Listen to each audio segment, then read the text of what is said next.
Okay, let's get going, even though not a ton of people here, but we'll get going. So, how's the assignment going? Assignment, what is it, 6? How's that going? Going all right? Yeah, it's due tonight. I will have office hours today right after class for an hour and 15 minutes or so for anybody who wants to stop by and get some help with that. And hopefully it's not too bad. Hopefully the thread pool is an interesting assignment. I mean, it kind of has all the different parts to it. You got to have mutexes, you've got semaphores. You do have to probably have a condition variable any in there. If you don't, maybe you did it some other way, but that's likely that you'll need that. And there's various kind of nuances to that. But that's a pretty robust class to be building. And so good job for doing that. There are 2 more assignments. We're now going to be on like a Thursday schedule. The next assignment will be out tomorrow, although technically you can go look at it right now. I'll show you the link in a minute.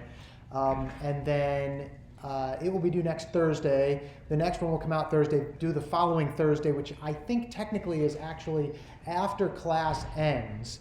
I'm not sure I'm allowed by school rules to actually have an assignment due after classes end. Like, I think that's like not allowed. So I'll have to figure something out. Maybe I'll make it due Wednesday, but then give everybody a free day until Thursday or something like that. That'll be skirting the rules a little bit, but I do want to give you enough time. But I also understand that you've got finals to study for and all that. So we'll figure something out in that regard. But so today, we are mostly done with the new material for assignments. In fact, we are pretty much all done with new material for assignments. We have one more topic, which is non-blocking I/O, which is basically I/O that doesn't block when you say accept and so forth. And there's reasons we might want to use that. We will talk about that on the last day of class, maybe the previous day as well. After today, we actually have 3 more lectures, right? Monday's a holiday, yay, Memorial Day. Next Wednesday is lecture, and then the following Monday, Wednesday. But really, there's no new stuff that's going to be on assignments. The I/O, non-blocking I/O, I might ask some very high-level questions about it on the final, but that would be about it. So we've basically gotten through all the stuff for the quarter. We do have, next week we will talk a little bit more about what we're going to start today, and then, which is about your next assignment, actually. And then we will also do a little hey, here's the big picture of 110 and all the different things you should have learned in a big picture sense. So that's really all we've got going. Today, I wanted to give you a relatively deep dive into the assignment you're going to start tomorrow. Why am I doing that? I think it's an assignment that you will enjoy, but you got to wrap your head around it. And wrapping your head around it takes some time. Not like the other ones didn't, but this one definitely takes some time to get your head wrapped around. So we're going to take most of the class to go over, depending on how many questions there are, I guess, to go over the assignment starting tomorrow. And then I will introduce the topic that we will have for the final assignment. Okay, it's called MapReduce, and it kind of ties everything together. You got to use all the different parts of the things you know to do the final assignment. So tomorrow's assignment is a web proxy. Okay, so here's what a web proxy is. And you can go, by the way, you can go here and download the actual assignment. If you go, and let's see if I can click on it now. Let's see, if we go here and download it, that should be the assignment. Now we don't have tomorrow morning I will push out the actual repos, but feel free, if you are not working on the current assignment still, to go and read through this. It's a relatively long document, as you can tell. It's not too bad, but we're gonna go through it right now.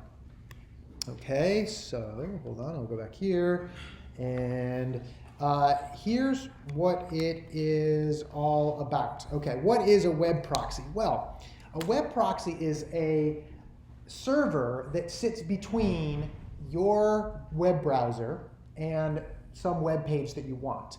Okay, what you can do is I'll show you how to do this today. You can set up your web browser to use a proxy server whenever it requests websites. So instead of going to the actual website and requesting it, it goes to your web server and makes the exact request, or your web proxy makes the request, and then the web proxy forwards that on to the actual web page, web server you're looking for, gets the result back, and then forwards it back to you.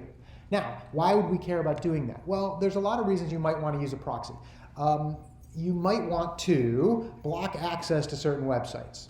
Okay, this is kind of like a firewall sort of thing, if you want to think of it that way. But basically, maybe you want to put a proxy up because you don't want, if you run a company, you don't want everybody going to Facebook.com during the workday or something draconian like that or whatever. But maybe you do that. Maybe you're a parent and you don't want your kids going to certain websites that will remain unnamed, etc. But that would be one reason to have a proxy, right? You set that up, the browser goes to that, and so forth. And by the way, if you ever have kids, they will be able to get around whatever proxy you put in place. So, don't think it's like some sort of, full solution. This is why only you should own the password to your router. That's what it is. But anyway, so that's one thing you might do. You might want to block access to certain documents. I mean, let's say you have some giant document. Like if you're on a plane, they always have you go through a web proxy such that you can't download you can't download like YouTube document, or you can't watch YouTube or whatever on the plane because they have a very limited bandwidth because they're flying around in the sky. And then maybe certain types of files. I don't know why I put zip files up there, but maybe they're too dangerous because they can have viruses or something. You want to make those blocked. Maybe you say, I don't like Liechtenstein, and I don't want any web pages coming from there for whatever my thing is. I don't know. Anybody from there? Sorry if I said that. Okay, probably not. There's only 30, 40,000 of them anyway. But anyway, I don't even know if they have websites there. Probably they do. That are hosted in Liechtenstein. I bet they do. You also might want to here's actually I think an important reason you might want to use a proxy of sorts. You want to act as an anonymizer to strip data from headers, to strip what your real IP address is, and so forth. How many people have heard of the Tor browser before, or Onion routing before? A few people. Okay, here's what that is. That is partially a web proxy, partially kind of a thing that wraps everything in high-level encryption.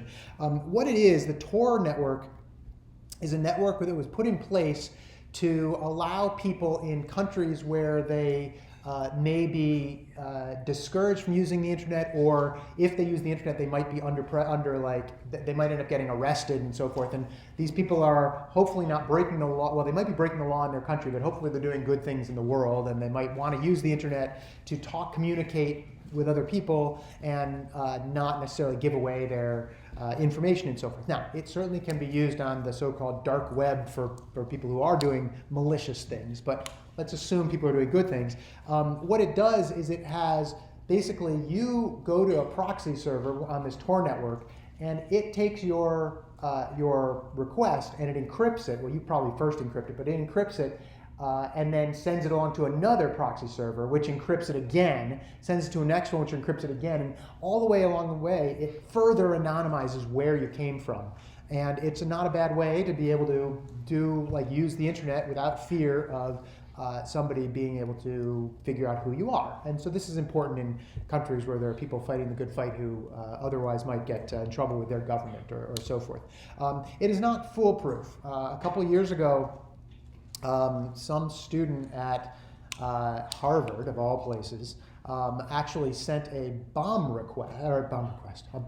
threat into the school and said there's a bomb in this building and you got to evacuate. He didn't want to take his final exam or whatever, and so he sent this. I know, really.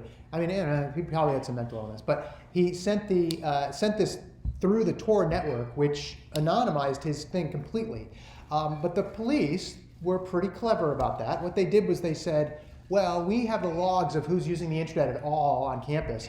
At that time, who was using the Tor network, right? And they found 2 people using the Tor network. And one was some graduate student who was researching the Tor network, and the other one was this kid in his dorm room who was the one who did the bomb threat. So, I mean, they figured it out by using external data, not knowing exactly what his IP address was or whatever. They just said, well, who was using this network? So be a little more careful than that if you're going to do silly things like that. Why else might you want to use a proxy? Maybe you want to take certain images, and do something interesting with them. One of my favorite things I found about, it was probably 10 years ago at this point, is this thing called the upside down Telnet, which is a web proxy. And what it is it's a person who set up it's a person who had an open Wi-Fi network. Now this used to be a thing. Most Wi-Fi networks are now not open. They have passwords. But it used to be most everybody had open Wi-Fi networks.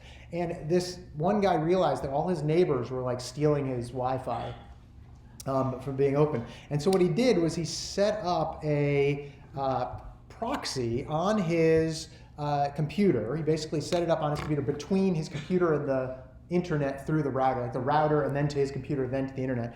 And it basically was a couple little scripts, and what it did was any image that came through that got requested, it just took the image, flipped it over in an image program, and then served it to the user. So whoever was browsing using his internet would look and get all these upside down images, which probably is annoying enough that you probably stop using the Wi-Fi thing.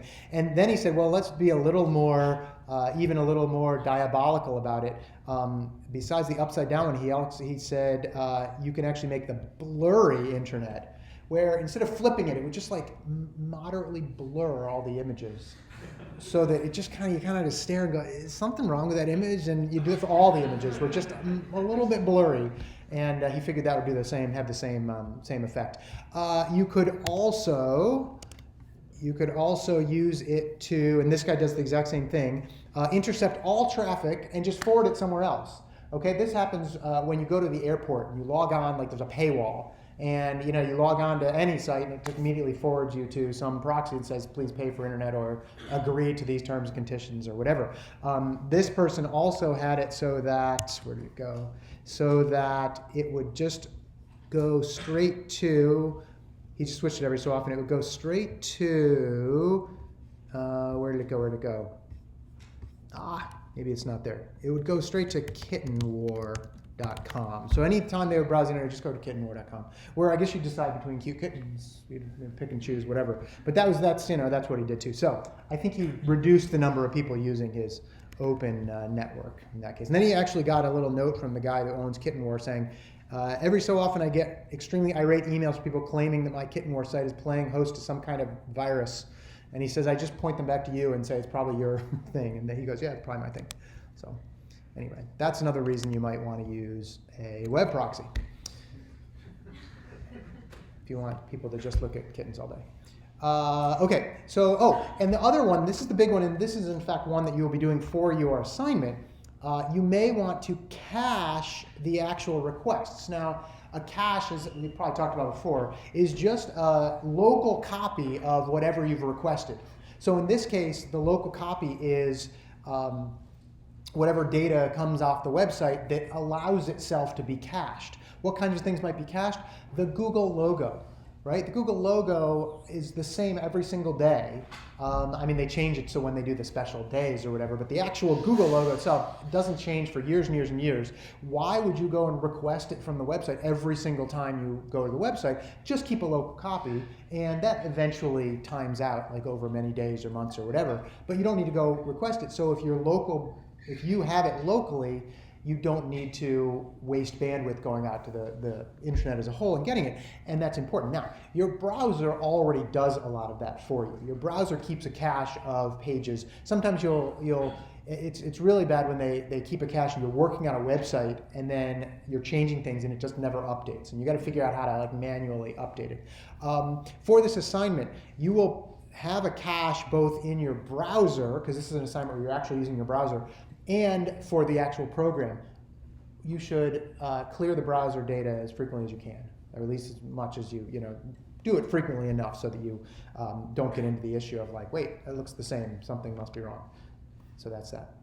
Okay, so the assignment itself, well, it requires you to use your browser, and it does require you to have your browser pointing to a particular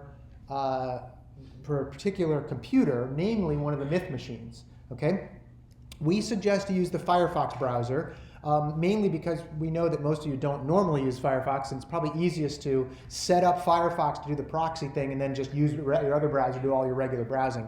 I happen to be using Firefox for this presentation, so I'll do a little bit of both right now. But what you do is, actually we'll do it right now for the assignment. I'm going to show you how to do this. So first things first, I'm going to 110 string assignment 7, and then samples. Actually, let's make the original here. This is the starter code, right? And the starter code has a proxy. There's a lot of files. We'll talk about those files in a bit. Starter code has a proxy, which is called proxy, and it basically chooses a port that's based on a hash of your username. So if you do proxy and then somebody else does proxy, it's probably not going to overlap the port numbers, and there's enough port numbers to go around, so it's probably okay. If you find out that it's always using the same port number somebody else has, you can do it. You can do a specific port number if you want to. But anyway, this is now on, what is this, Myth64, listening on port 19419. So if we go back to Firefox and we go to Preferences, and in Preferences we type in Proxy down here and then click on Settings, it will say a bunch of things. It probably says no proxy for you right now. It may say use system proxy settings. You can set your global ones in your system. What you're going to do is set your manual you see, I've done this before. You set your manual one to whatever server you have, whatever myth you have. In this case, it's Myth64. And then, is it 19419? It is, because my name didn't hash differently from last year, or last quarter. So anyway, it's Myth64 port 19419. And you should also select the use this proxy server for all protocols. If you don't select that, you can go to some websites that bypass your proxy and you think everything's working great, and it's not, because it's going past your proxy. So make sure you click on that. And then when you do that, if you tried to go to a website, so let's try example.com. It should say you're writing a proxy, right? So now I've gone to example.com and it says you're writing a proxy. Well, that's all it does so far. It basically intercepts so the starter code intercepts your request and then feeds back a page that says you're writing a proxy. That's all it does right now. Okay? Now, it turns out that the way we've got this written, it only works for HTTP websites the way you guys are going to write this. It is possible to do it for HTTPS sites, which is most sites these days. So you kind of have to be a little careful that you don't go to sites that aren't that are HTTPS. And you'll get halfway through the assignment and go, why isn't this working? And then you'll remember, oh, that's an HTTPS site. It will work for the starter code because, again, the starter code just completely ignores anything about the request and feeds this back. So if I go to google.com, which is going to be an HTTPS, maybe not. Maybe not. That's interesting. Let's see. Let's try example.com. Maybe I didn't set it up there. Okay, that one worked. Let's try Stanford.com. Or Stanford ADU. Yeah, that one worked. So HTTPS. It may be if you do HTTPS, it won't work. Let's see. No, that's it. So if you go to HTTPS, it probably will give you an error there. So let me do this. I'm going to keep the preferences up so I can still do the website. Proxy. Change this every so often, or every time I do this. Okay, no proxy right now. Okay, so that's what it looks like when you run it. Oh, you know what I should do? I should just run it with, I should show you how to do it with the other, show you what happens with the regular one. So if we go to samples/proxy solution, okay, it will say the same sort of thing, and it'll be set up. And then if we go to a website like, let's do this. Let me make this. I'll just go back and forth between the page. If we go to example.com, example.com happens to be a page that allows it to be cached. So if you go to the page that says allows to be cached, this is all it looks like there. Example domain. Your program is going to say OK to cache a response. So caching response under the hash, and there's a big long hash for 800 seconds, so for a while. Okay, so it's going to cache that. It's going to keep it locally on your myth, in the myth machine for you. And then the next time you go to example.com, it's going to come back faster, number one, and it's not going to say anything again there because it's already cached it for you. So if example.com did change, your computer wouldn't update that until it timed out sometime later. Okay, many sites don't have that. There is one. Let's see. I've got it in the actual.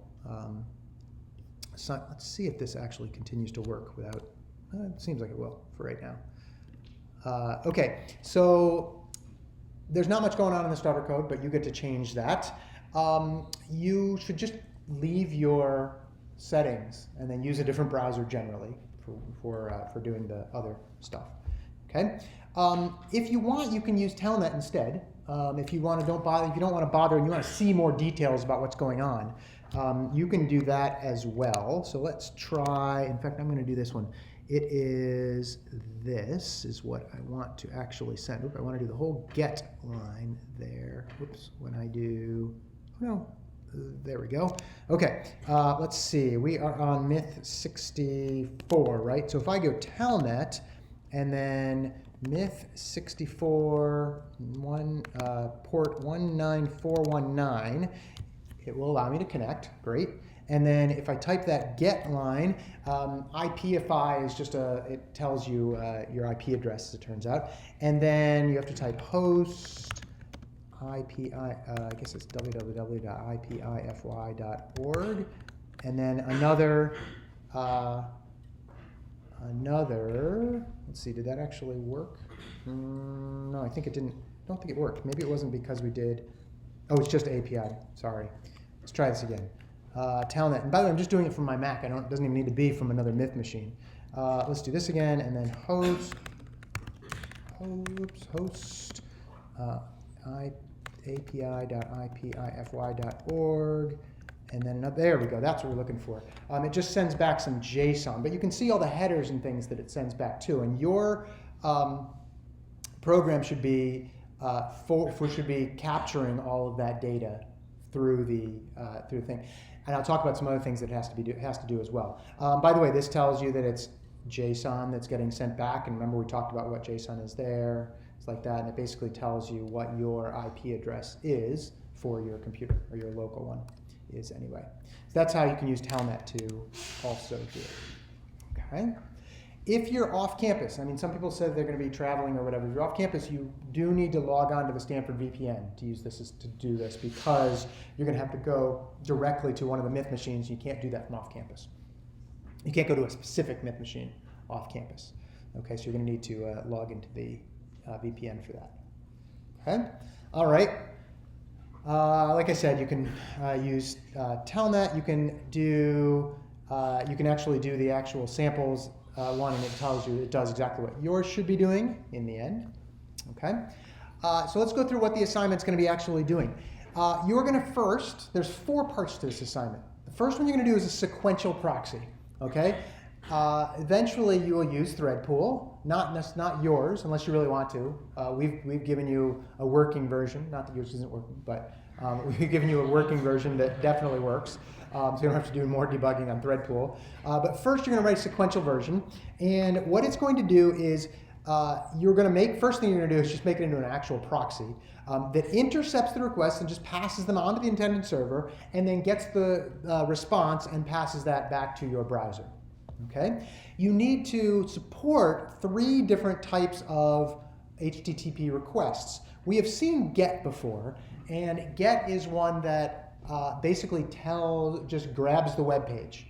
Okay, GET, by the way, is not supposed to have any side effects on the web server. In other words, you shouldn't pass data that the web server is going to use to update its own state. That's really not the way GET should work, because often web browsers will make 1, 2 or more GET requests for the same data for various reasons.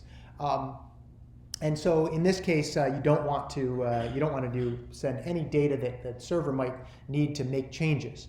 But that normally happens when you're doing web pages anyway. You also have to do a request called head. This is a new one. This one does exactly the same thing as GET, except it only requests, the only thing that you get back is the headers. Now, why might you want to do that? Well, sometimes a website or a browser might request the head from a particular page, knowing that it's about to make an actual GET request, and it might need to set some things up. What you get back is how big the payload is going to be and whether it's going to be encrypted or not and so forth. So sometimes they will do that. You should support that. The difference between get and head is simply a matter of ignoring the payload or knowing there's no payload for the head. Otherwise, you're going to do exactly the same thing. So that's an easy one.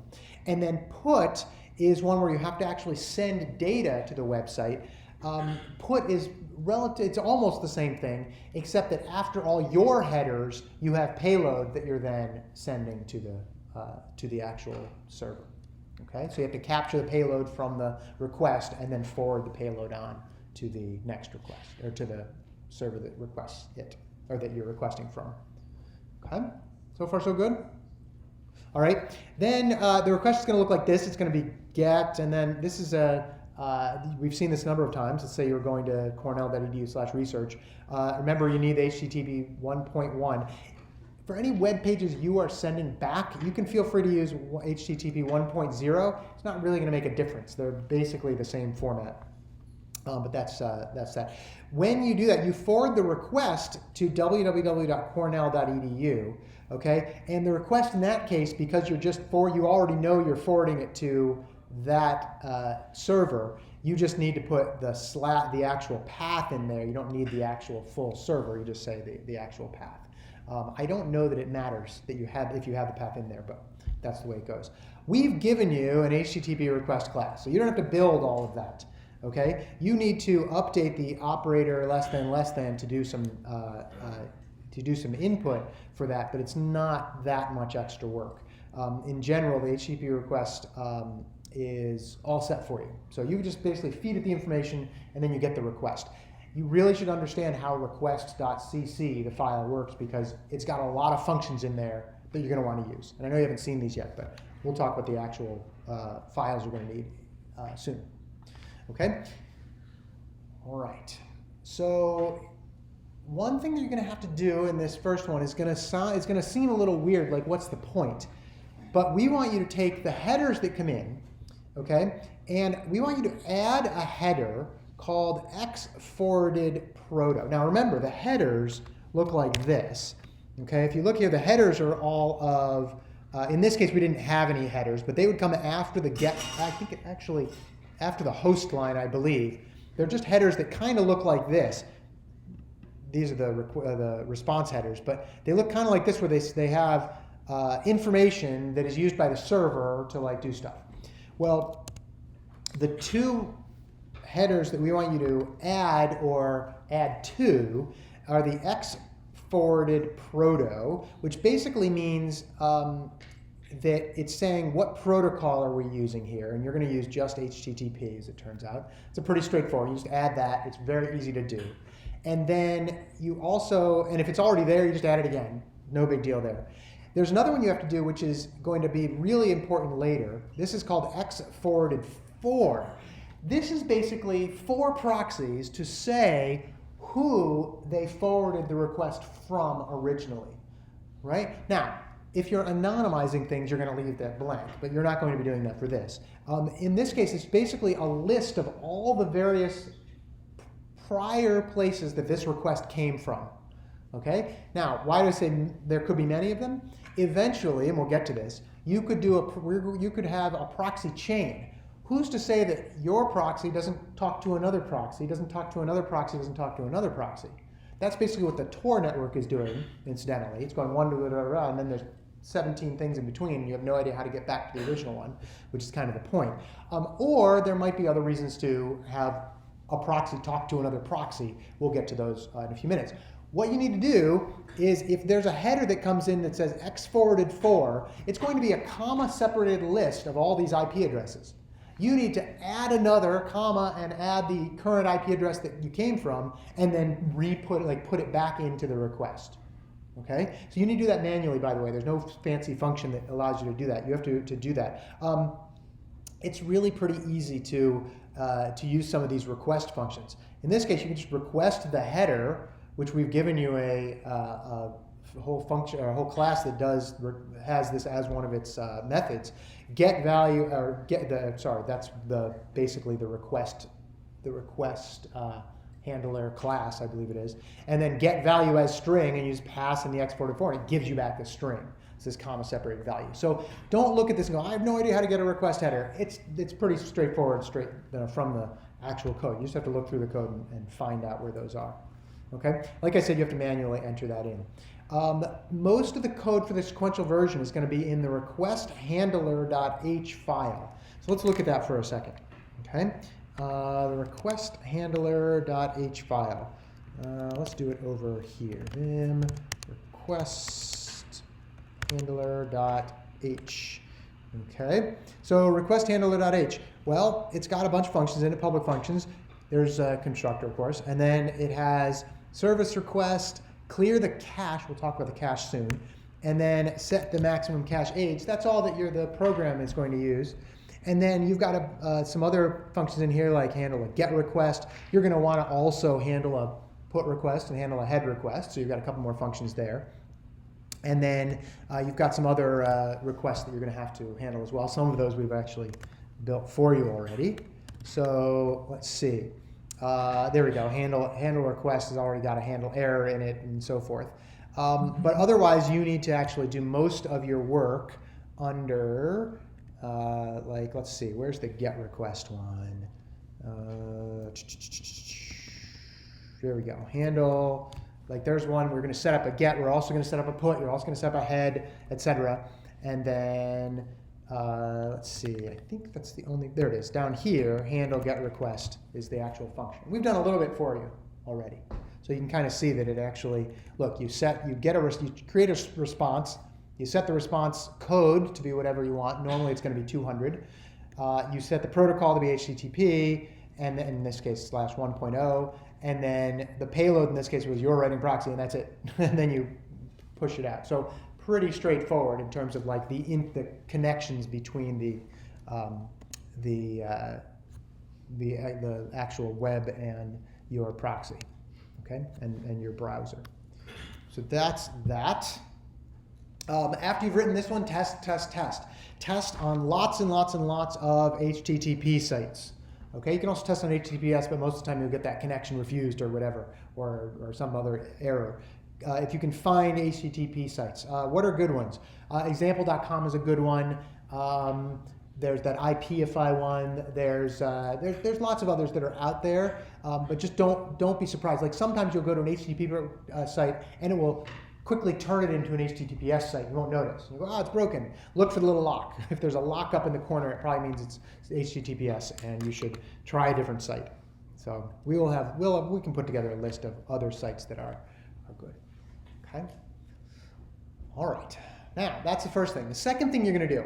So as I said, one of the proxy services that it may offer is this thing called blacklisting, and another one is called caching.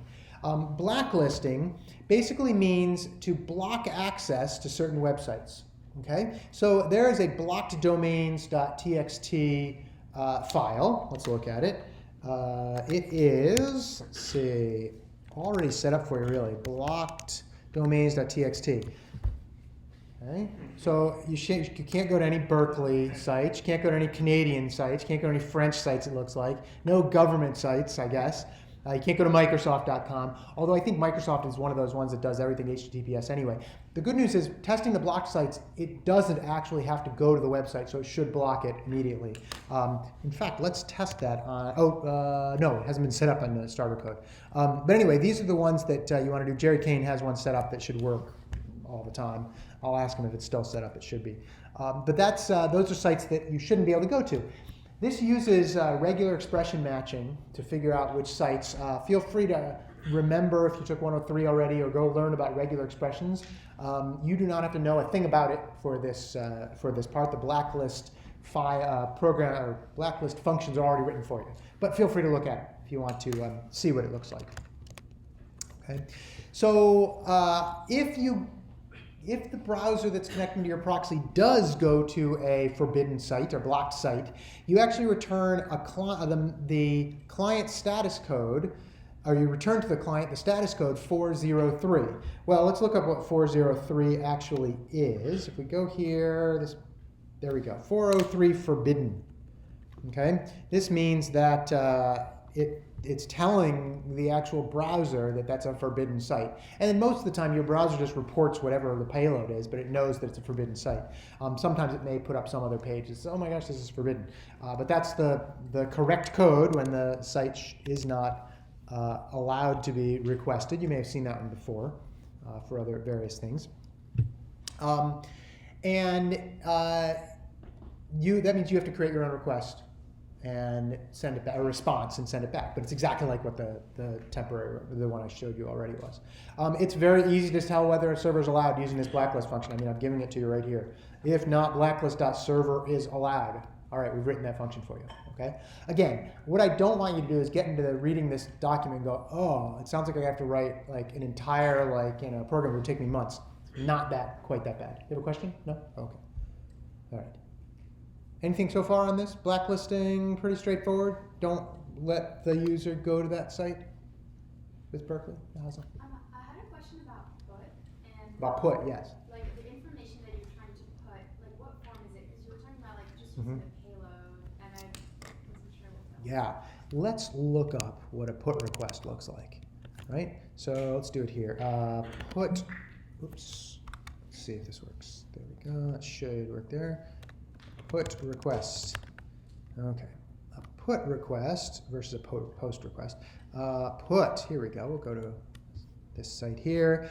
A put request creates a new resource on the target. The difference between put and post, the post is idempotent, calling it once or several times, the same effect. Okay, it basically says, here's the request, here's a bunch of headers. There's a new line after the headers.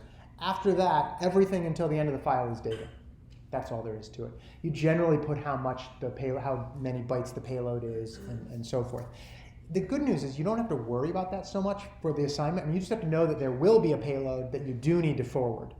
Otherwise, you don't need to know any details about it. You won't have to create any put requests yourself. But basically, it's just a request that sends data to the client or to the web server. And that's it. Okay. All right. Any other questions? Good question on that. Anybody else? Okay, so that's the web proxy.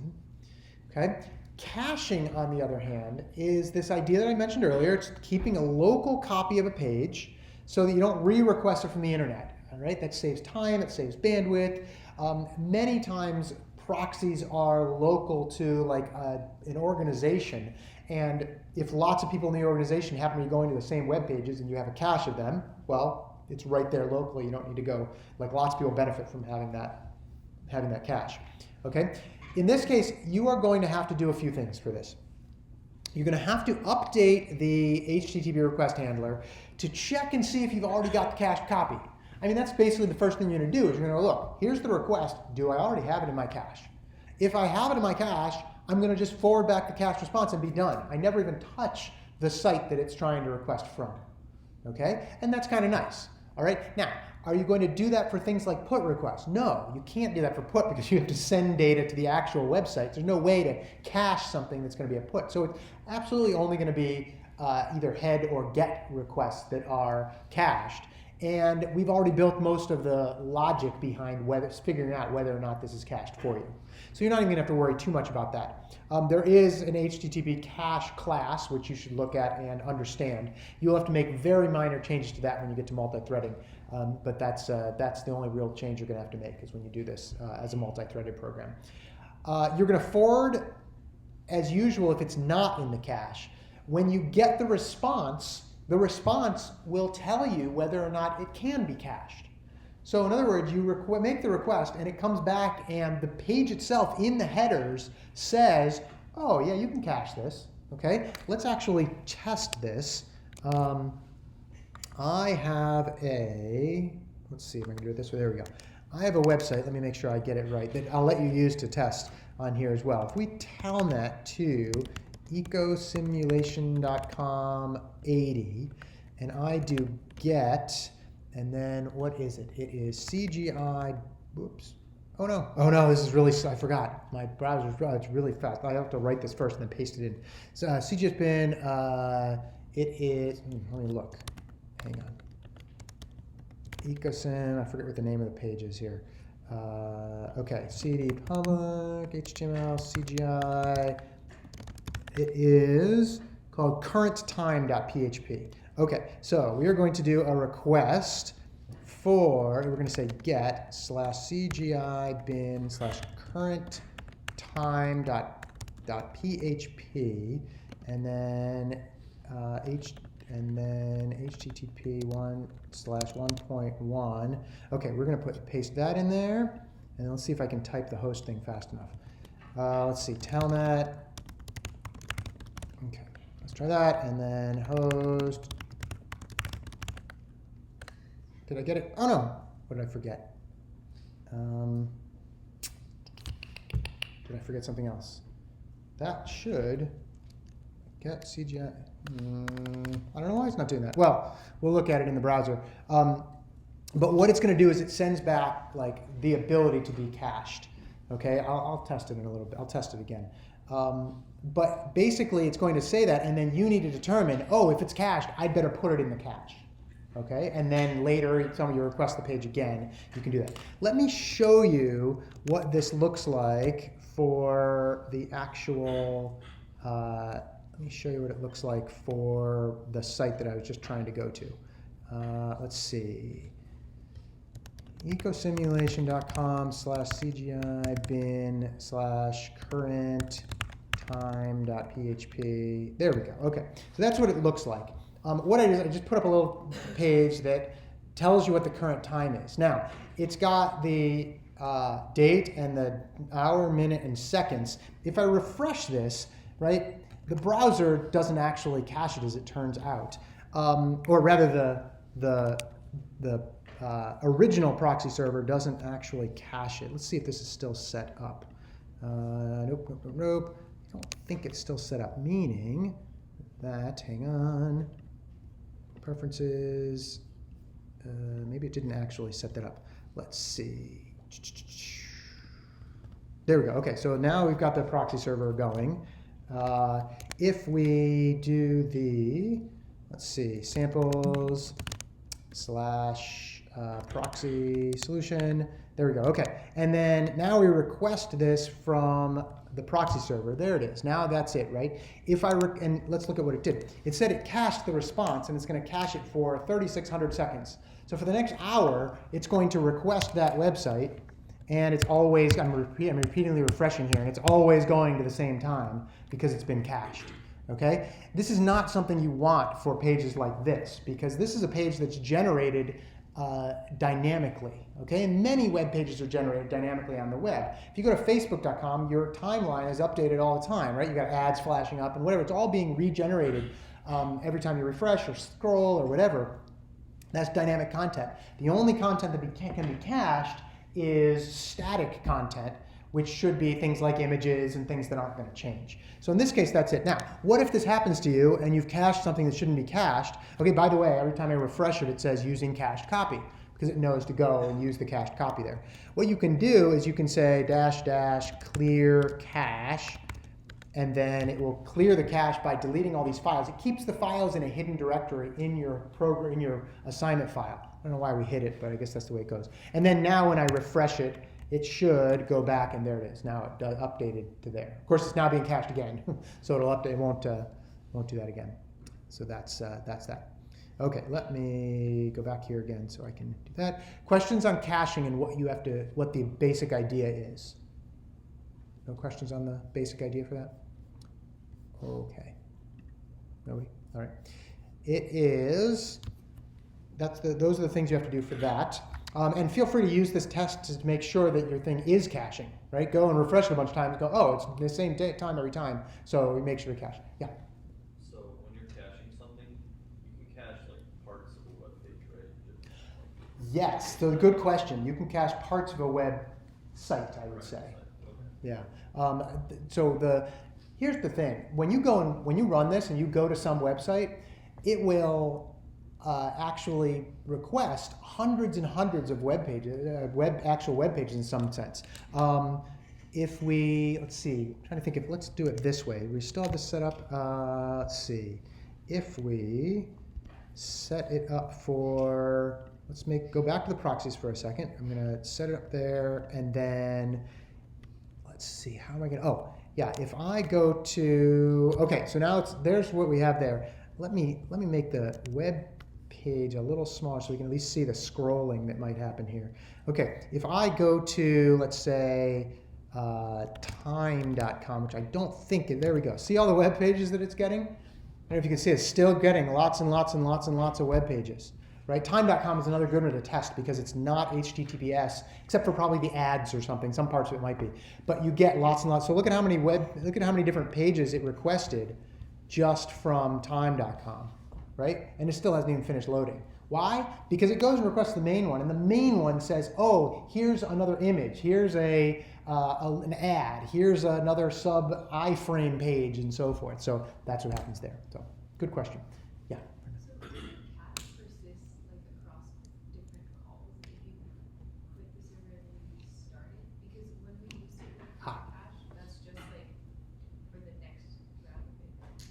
At the Yeah, so it is, so the question was, does the cache persist beyond your running it? Yes, it's the files on the actual thing. So if we look, ls-ald dot, let's see, where is it here? ls-al, there we go. Okay, it should be, oh, you know what? I believe it's in your, it's not in here. I think it's in your main, let's see. Let's see if it's, there it is. There it is. .proxy cache myth64. If we go into that, that's in your home folder. .proxy cache myth64. Then in there, there's all the sites. So there's all the requests that it saves. So all the time.com requests are right in there. And that hash will become important in a couple minutes. Okay, it'll become really important in a minute. I don't know what form this is in. Let's just look. 7728. Oh, that's a directory. Let's see. CD 7728 in there. Created, that's binary of some sort, or maybe it's some other, maybe it's an image, probably an image, so we can do that, right? So, you know how you'd figure out if it was an image? You'd look at the hex for it. You'd go something like hex dump, and then the name, and then you'd, oops, not hex dump, hex, what is it, hex, it is hex dump. Oh, hex dump, there we go. Hex dump, and then the name, and there you go. And then you could look and see at the beginning of the file, many files that are binary actually have like 5448 possibly means like it's a particular type of file, like it's a PNG file or some other thing. So you can do a little bit of investigation if you want to figure that out. But anyway, that's the point. And I'm not sure exactly how it's stored, but that's where it is anyway. Okay. All right. So let's go. So that was time.com, which is a good one to test because it still remains only HTTP. Let's see. Did I get rid of the settings here? Yes, I did. Proxy, and then let's make it no proxy again. And there we go. Okay. All right. So you need to do that for the caching. Basically, check if it's in the cache. If it is, forward the data on, or forward it back for your local copy. If it's not there, request it. When it comes back, say, oh, can this go in the cache? Put it in the cache. End of story for that. Okay, that is version 2. Version 3 is now adding concurrency. You have built a thread pool, and using a thread pool, as you found out, is not actually that difficult. The hard part is knowing when to do all of the mutexes and things when you're using the thread pool. Right? Because now what we've got is we've got multiple threads that are going to handle multiple web page requests. You're actually going to limit it to 64 threads. Your thread pool is going to have 64 threads at once. And you'll be building this thing called a scheduler to actually handle those. Now, the scheduler basically is the first in, first out kind of, basically the first in, first out queue that's going to go into the thread pool. And so you're going to have to build that. It's not too much code actually, and as it turns out, you're going to have to do that. It will be very, very simple as it turns out. When I say it's not much code, your scheduler class is going to have like one line that calls an HTTP request handler, which you've already built. right? And that already has an HTTP blacklist and an HTTP cache already built for you.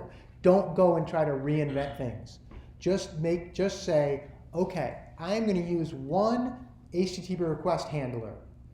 But what I'm going to need to do is I'm going to need to update that handler to be thread safe, which means that there's certain things like, oh, maybe the cache needs to be thread safe. Maybe the blacklist, as it turns out, doesn't. It's already, it never changes, so it doesn't need to be, nothing needs to change for that. But you should do that. Here's the big thing about this. You do need to add synchronization directives to the other code that you've written. This may mean that you have to change like function signatures and things. That's actually okay. You change functions, even if they're, I don't know if any of the public ones will need it, but you can change function signatures to add functionality for this. You're only allowed to have one request open for a given request. In other words, let's say that two threads both request some JPEG from time.com at the exact same time. Only one of them is allowed to proceed. Okay? Well, how might you support only one of them proceeding? Semaphore, or probably a mutex in this case, just because you're only allowing one. So in this case, you need to lock around the actual request for that. So yeah, so you're just going to have that. Now, what you don't want to do is lock around the entire, well, it's basically because of the cache, as it turns out. You don't want to lock around the entire cache. That would be really slow. In other words, while you're doing the request or while you're updating the cache or whatever, every thread is going to say, no, I can't update the cache. Here's the nice thing about the cache. It is thread safe if you're trying to add things to the cache from two different sites. Okay? It just does local files that have different names associated with them, as it turns out. So you can have two different sites adding to the cache at the same time. It's actually okay. You can have as many reading from the cache at the same time as you want. You just can't have two of the exact same site writing to the cache at the same time. So this is the reason that you aren't going to allow two requests to go out to the same page. Number one, it seems a little crazy to do that anyway because you're already requesting it. You might as well have the cached copy and then sort it for the next one. But that's what you're going to do. You had a question? Yeah, I just wasn't sure. So if you have like multiple threads writing to, and then you say you have like other threads reading, how is that like not an issue? Yeah, so good question. The question is, wait, I don't get it. How is it not an issue if there are multiple threads reading and writing? Well, it turns out that the way the cache is built, it doesn't have any internal state. It's not like it's updating anything internal. It's strictly opening and closing files in that folder I showed you. And those files are distinct, so it doesn't matter if two things are doing it at the same time. They both can be, two different threads can both be calling that function, and they will be doing different files as long as you aren't doing the same request. If they're on the same request, they're going to overlap, and they're going to they're going to get mucked up in that way. So that's the reason. So it's mostly thread safe, except for the same request. So you do need to have a mutex around that, which again is the reason you don't want to have a mutex around the entire cache all the time. Only when you are, you only need to do it for that amount of time where you are doing the actual. Let's see. I think it's I guess it's the actual updating of it, or rather the reading if it's in there or not. I think that's really the only thing you're going to really need to do. So it's relatively low level, but you do want to have different requests able to go at the same time. So how are we going to ask you to do that? You are going to have an array of 997 mutexes. And I've already seen some people going, they're squinting their eyes going, what are you talking about? And I put it right here. What are we talking about? Why do we have 997 mutexes? Okay, here's how this is going to work. Every time you request a site, you are going to hash the actual request. Okay, you're going to take the request and you're going to hash it. Now, it turns out that we've built a hashing function for you that takes a request and returns to you a hash for that request. Remember how over in the other thing here you saw, let's see, if we go back here and do that. Remember how those numbers there, that's the hash that actually comes out of, so let's see. There we go. Those are all the hashes that come out of the hashing function. And it uses that hash as the file name, as it turns out, for the folder that the information is going to go into, for the payload. So it's going to use that anyway. Your job is to say, okay, if we have a particular request, we're going to call this hash request as string function. Why did my pen just turn black? I don't know. That's all right. We're going to return that, and it's going to, let's see if I can do this. Let's see, pages. Is it now? No, not no. Hang on. Use pen, pages, screen. Not worth it. I guess we're dealing with red right now, or black. So it's going to get the hash, and then you're going to have one of those mutexes, those 997 mutexes, based on that hash modded by 997. That's the hash you're going to use for the actual hashing, or for the mutex. Okay, let me explain that in a little more detail. Here's what you are going to do. You are going to have these 997 mutexes, and you're going to say, okay, every time I get another page, I'm going to use a different mutex for that page.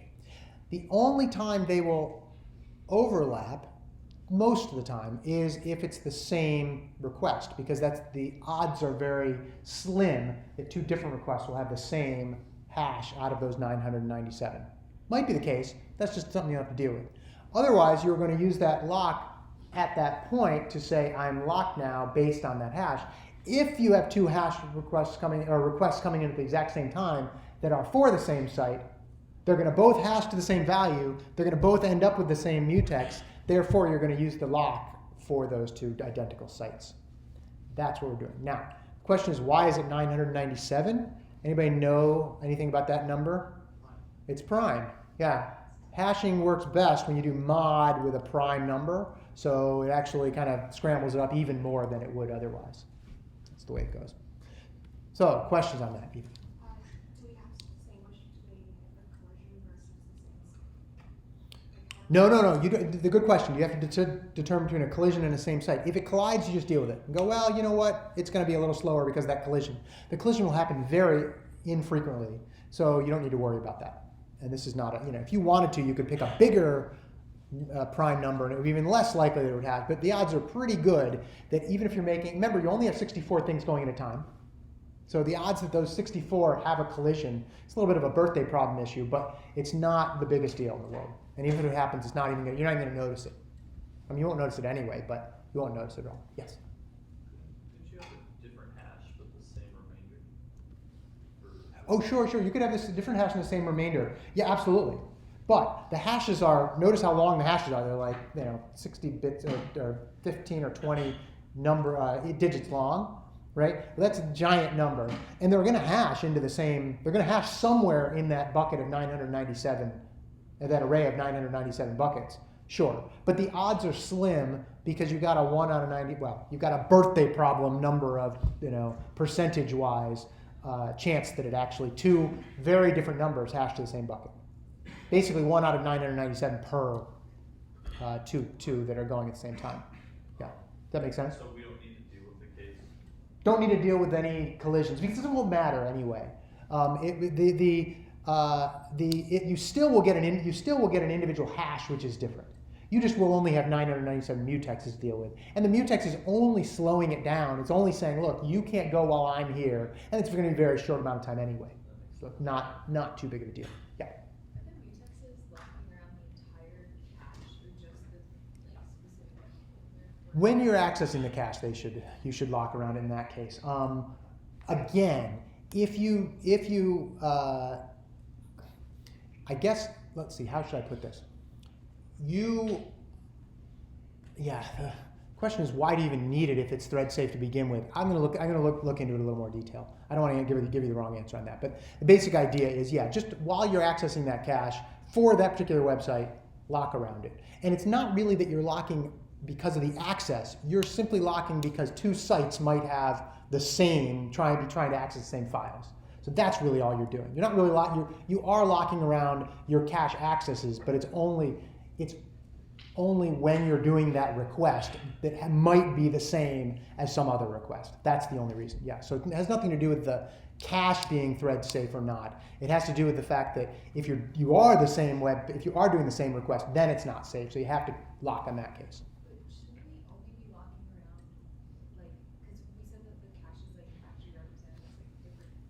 Right. Should we just be locking around one particular?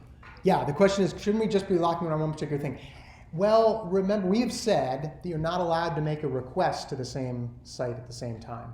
So you do need to lock around the entire request in that case, like the entire setup for that request, because you want to make it so that if two browser tabs or whatever go to the same, ask for the same page at the same time, one of them fully completes before the other one goes. You need to lock around that whole section. But again, it's 997 different locks, so it's going to be unlikely to have too much of a problem. Good question. Hasan, anything else? Do you have your hand? No, okay. All right, good question. And this, I think, is one of the trickier parts of the assignment. Okay, version 4. There is one more thing you're going to have to do for this assignment. The final thing you're going to have to do is this thing called proxy chaining, and I mentioned that earlier. Proxy chaining is where you have your proxy goes to another proxy, goes to another proxy, goes to another proxy.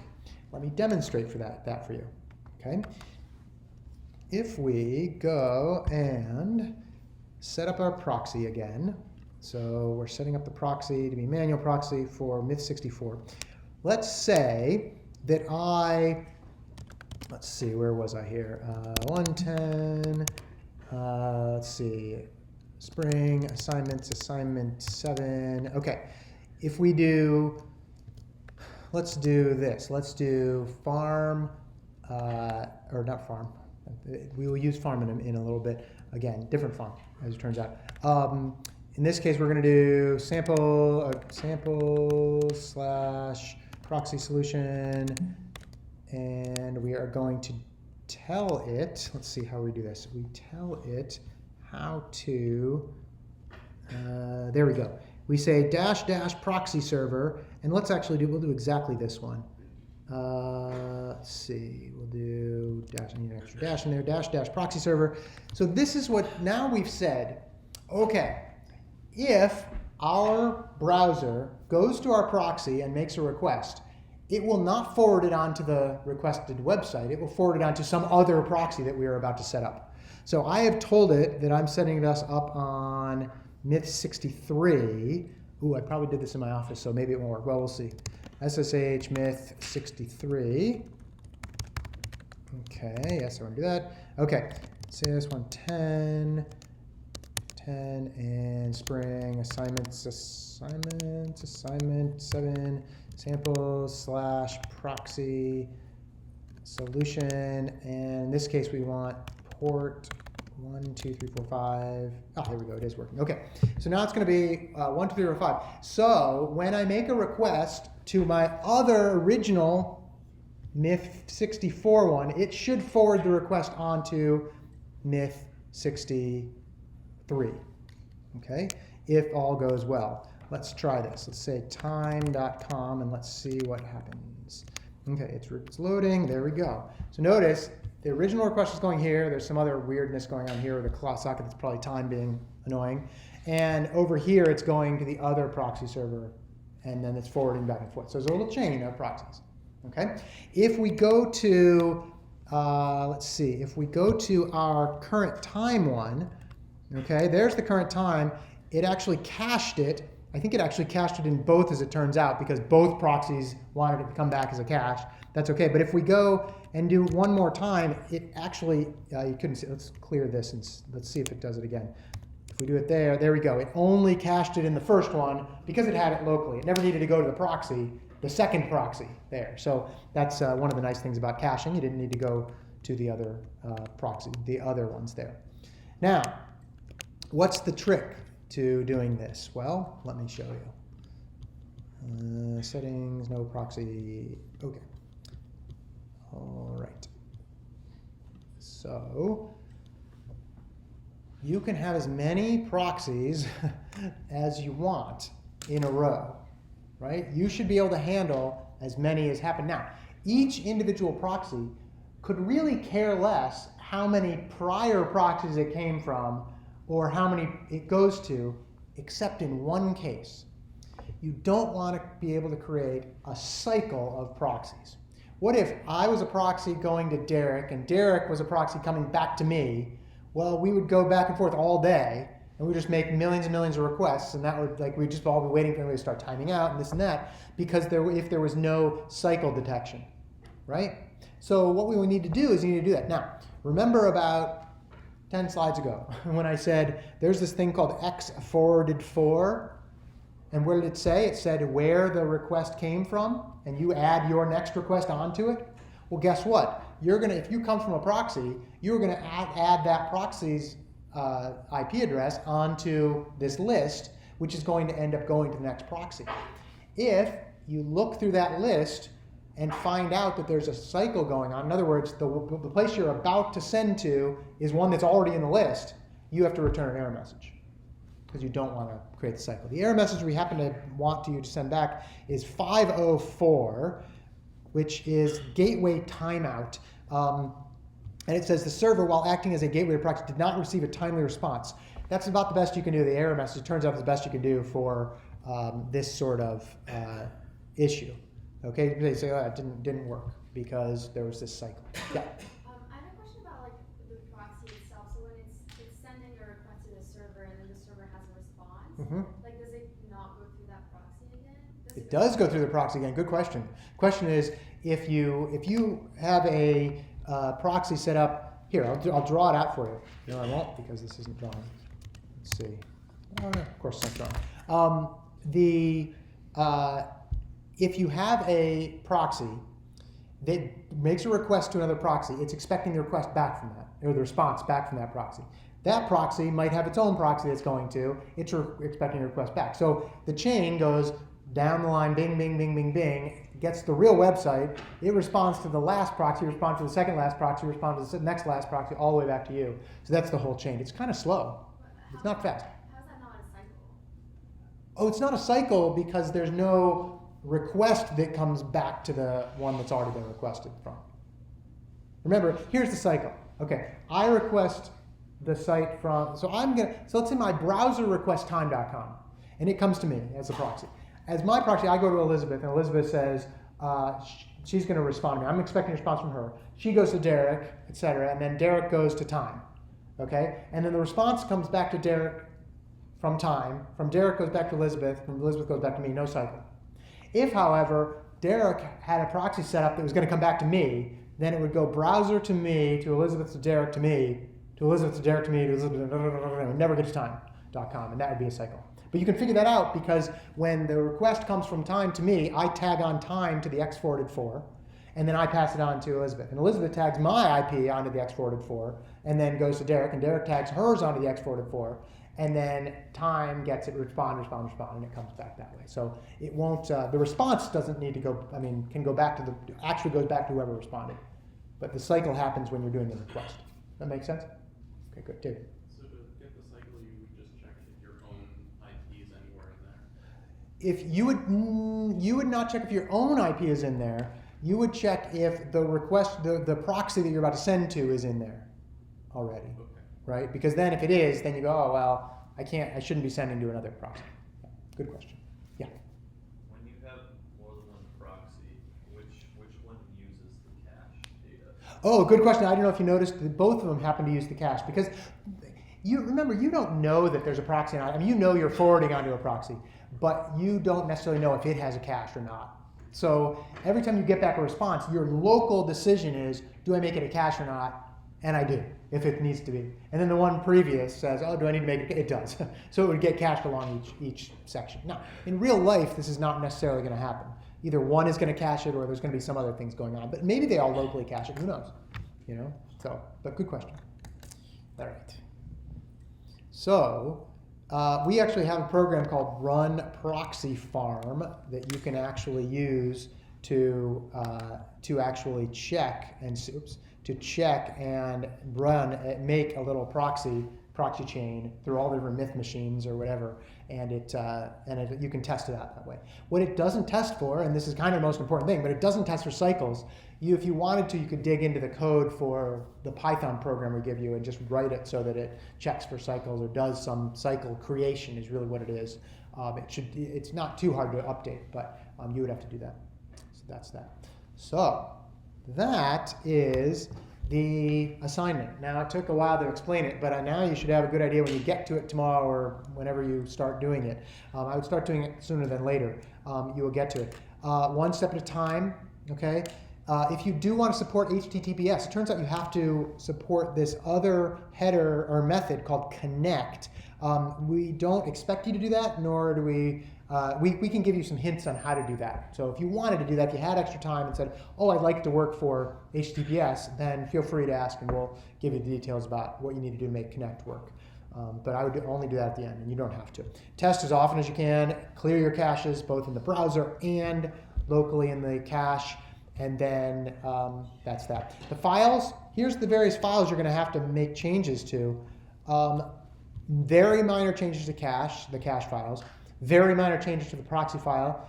Somewhat minor, but less like decent changes to request SCC and request page. This is where you're going to do most of the work, request handler. Very minor, minor in the scheduler things as well. So again, there's a lot of files you have to touch. Minor changes in most of them. Okay. All right. Question.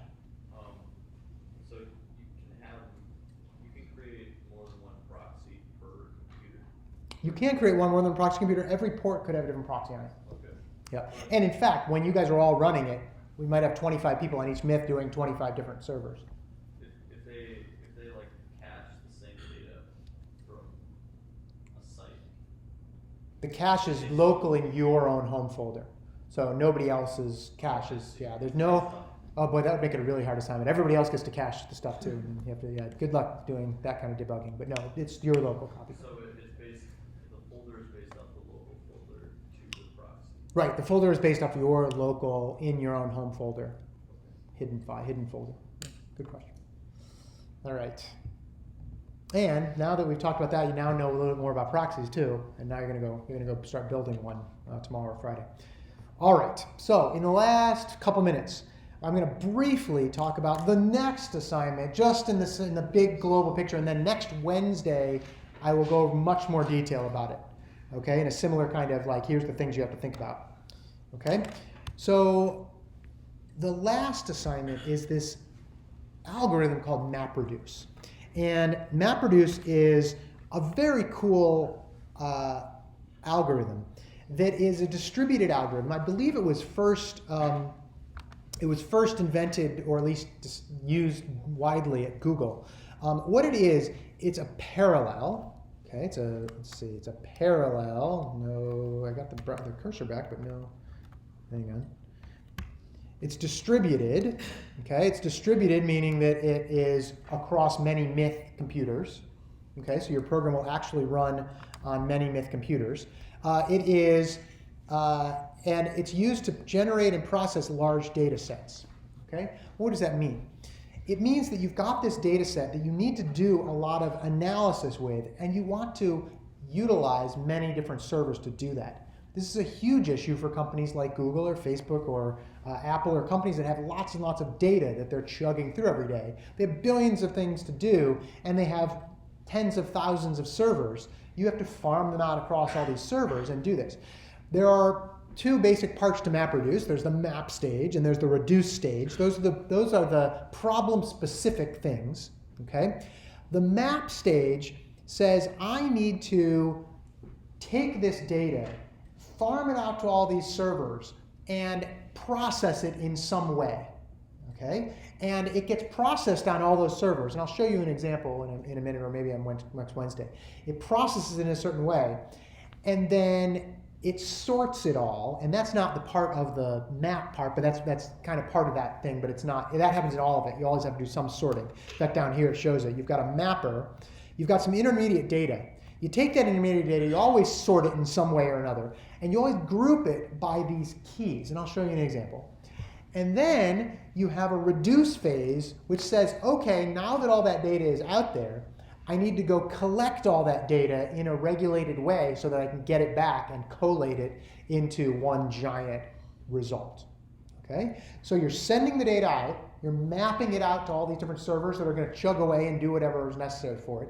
Then you're going to sort it and process it by these sorting and grouping by the key that will come along with it. And then you're going to reduce it by bringing it back to the main computer and having the final data set. That's what MapReduce is all about. Okay? So what are the details? Yes? What's the difference between group by key and reduce? Well, you'll see when we do it. But group by key basically is local.